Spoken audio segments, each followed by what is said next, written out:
আজকের এই শান্তি যজ্ঞে যে অনেকে আহুতি দিতে চায় না, যে যজ্ঞ ঠাকুর মশাই করবেন বা যিনারা যজমান মুখ্য তীরেরা করবেন, এই ভাবনাগুলো রয়েছে। আমরা একটু আগে চিন্তা করি যে আমরা মায়ের গর্ভে সেখানে শপথ করেছি যে প্রভু এই আমাকে এই যে হিরণ্য ছোট্ট গর্ভের মধ্যে আছে এর থেকে আপনার ধরাধামে এই ধরাধামে হিরণ্যগর্ভে পাঠান, ওখানে গিয়ে আমি আপনার যে নিয়ম কানুন সিদ্ধান্ত মেনে চলি।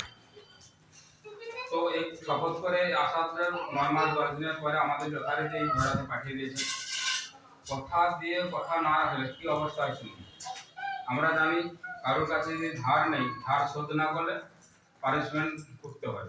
অনেক ব্যক্তি মারা গেলে যাদের গুরুজনরা তো বলে না তোরা বাবা ধার করেছে আর ওকে ধারটা দিয়ে দাও, না তোমার বাবাকে মুদ্রা কথায় শাস্ত্রের কথা পায় না, মুদ্রা কথায় বলে কি যে উপর হয়ে শোধ করতে হবে। তাহলে এবার চিন্তা করুন এখানে দাম তার ঘটনা কি, এখানে দেখা যাচ্ছে আমরা যে কথা দিয়ে প্রকৃতির নিয়ম মানব, পঞ্চমা যজ্ঞ এই করব। আমরা পঞ্চমা যজ্ঞটা ব্রহ্ম মুহূর্তে উঠে আমরা যদি যে ব্রহ্মযজ্ঞ করি তার আধুনিক ক্লেশ দূর হবে, আত্মার উন্নতি হবে। এই করে সমস্ত ঋষি মহর্ষিরা আত্মার উন্নতি করেছেন। আর দেবতার জন্য দেবতা বলা হয় এই 33 প্রকার দেবতা থেকে আমরা রক্ষা আছি। শুধু আমরা নয়, পশু পক্ষী বৃক্ষলতা দিয়ে আমরা সবাই রক্ষা আছি।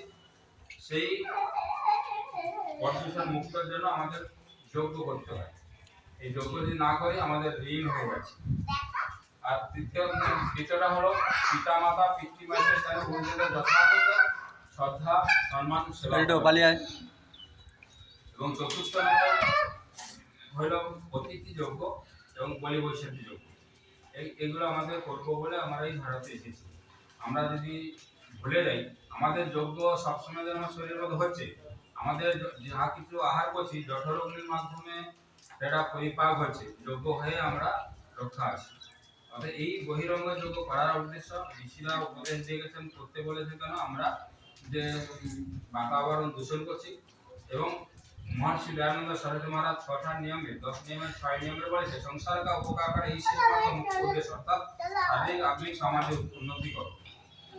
তাহলে এই যজ্ঞ করলে যজ্ঞের মাধ্যমে কি হচ্ছে, মাটির মধ্যে প্রাণী, জলের মধ্যে প্রাণী, বৃক্ষে এই মানে পশু পক্ষী বৃক্ষলতা আদি শত্রু মিত্র যত রকম সম্প্রদায় বা জাত আমরা বলে থাকছি মেনে আসছি, সবাই কিন্তু অক্সিজেন পাচ্ছে, শুদ্ধ অক্সিজেন, সুস্থ থাকছে।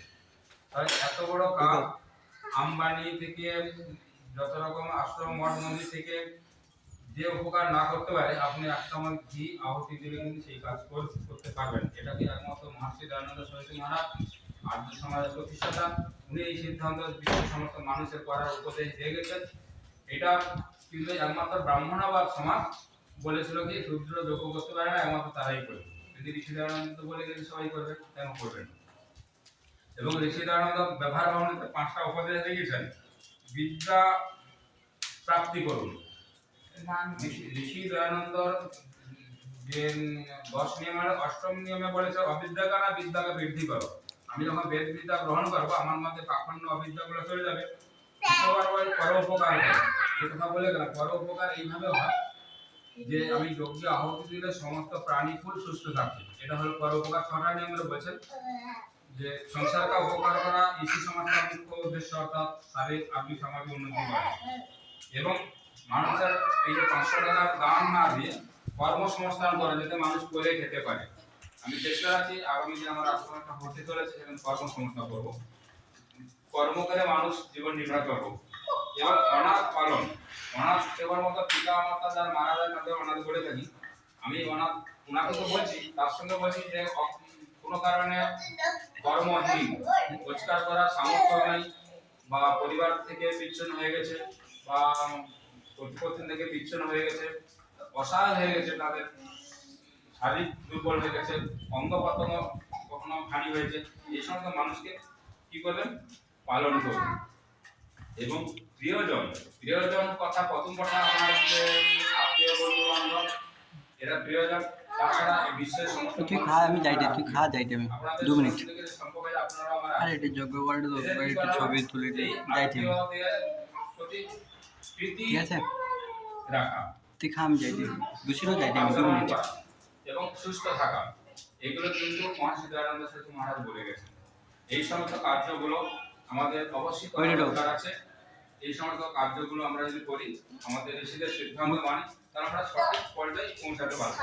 এবং যে সমস্ত পুরোহিত বাড়িতে আসবে, আপনাকে এইভাবে সুস্থ থাকার উপায় শিখাবেন। যে কিভাবে শিখাবেন, যে জল পান কিভাবে করলে আপনি সুস্থ থাকবেন, কিভাবে জল পান করলে আপনি অসুস্থ হবেন। বলছে আমরা মায়েরা রান্না করেন, আপনাদের যে বলছি দেখুন বলছে কি শাস্ত্র, রান্না করে খাওয়াইলে আসল হয়েছে, খাওয়ার খেতে জানে যে নিরোগ শ্রেণী পাইছে, খাওয়া যাবে না আর নিরোগ শ্রেণী পায় না। তাহলে কিভাবে আমরা আহার হলে রোগ থেকে আমরা মুক্ত থাকবো, এই সমস্ত প্রসেসগুলো কিন্তু সমস্ত পুরোহিত বাড়িতে এসে কোনো কিছু বলা হলে আমাদের বিশ্ব কল্যাণের যোগ্য করবেন, সেই যজ্ঞের মাধ্যমে আপনি উপদেশ করবেন। সেই হলো আসল পুরোহিত। আজকের আমাদের প্রার্থনা যোগ্য রয়েছে, অর্থাৎ প্রার্থনা যোগ্য রয়েছে, অর্থাৎ পরে আবার এসে আপনাদের বাড়িতে বসে উপদেশ করবো। আর আমার আহার আপনি দেখছেন তো, যে আহারটা করি সে আহারটা সবাই দিতে পারে, নুন তেল লঙ্কা কোনো দরকার একটু সিদ্ধ করতে নেই, আর আপনি তো খাওয়াই প্রয়োজন হয় না। এই বিষয়টা বিস্তারিত পরে বলবো। ওম নমস্তে।